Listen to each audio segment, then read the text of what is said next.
Bonjour, je vous présente mon poster intitulé Mise au point de nouveaux biocomposites biopolymères bentonite pour une application dans la santé. De nos jours, la libération contrôlée de molécules médicamenteuses représente un défi important pour les chercheurs. En effet, beaucoup d'efforts sont consacrés au développement d'un système de libération qui pourrait surmonter les inconvénients d'une utilisation traditionnelle de médicaments. Dans le présent travail, des films à base de biopolymères et des films biocomposites biopolymères argile ont été synthétisés puis testés comme BDS contre différentes souches pathogènes. Le protocole de synthèse des films est décrit dans le schéma suivant.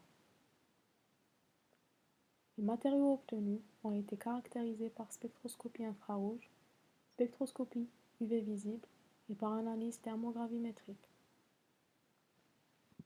Le spectre infrarouge montre que l'ajout de la bentonite au film du biopolymère a conduit à un déplacement des bandes de vibration caractéristiques du film de biopolymère vers les basses fréquences et l'apparition d'une nouvelle bande de vibration à 821 cm-1. Ceci est dû probablement à l'interaction entre le biopolymère et la bentonite. Cela indique la formation d'un matériau composite. Le spectre d'absorption UV visible des différents films laisse apparaître un nouveau pic aux environs de 321 nanomètres, dû fort probablement à la formation du biocomposite. La disparition des pics caractéristiques du film de biopolymère indique la formation de films composites par interaction entre la bentonite et le biopolymère. Le profil thermique ATD-TG des matériaux composites est légèrement différent de celui du biopolymère. La différence entre les masses résiduelles est de l'ordre de 5%, qui représente pratiquement la masse de la bentonite ajoutée. Les films ont été ensuite testés contre différentes souches pathogènes.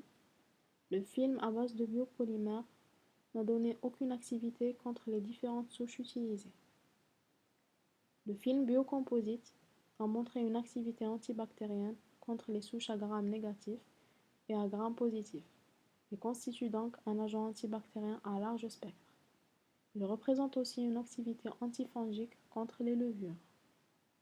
On peut donc conclure que ce matériau fera donc un bon candidat quant à son utilisation ultérieure comme BDS. Je vous remercie pour votre attention.